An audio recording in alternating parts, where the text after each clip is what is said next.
కళ్యాణ మహోత్సవం ఎందుకు కూర్చోవాలి? వీళ్ళకి ఏమైనా లాభం కలుగుతుందా?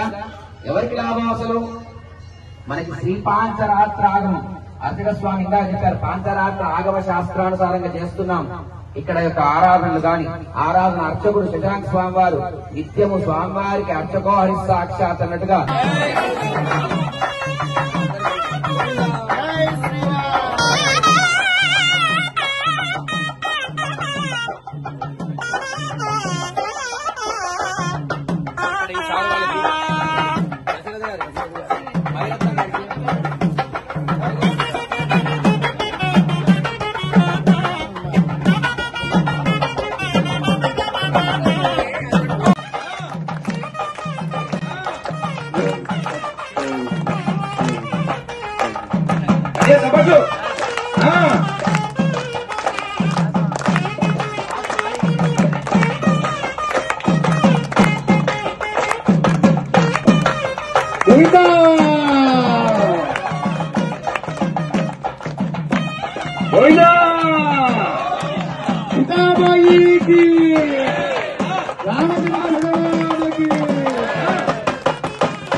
విశేషతః సంకల్పిత వసంత నవరాత్రి పరిపూర్ణత నమస్కారం చేసుకోండి.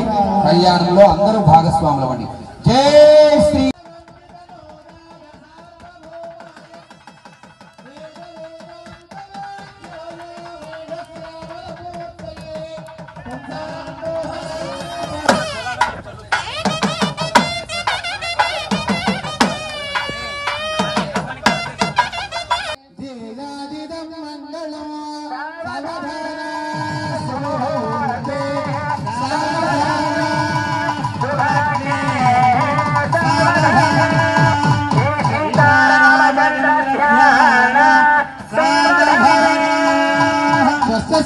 सहस्रानः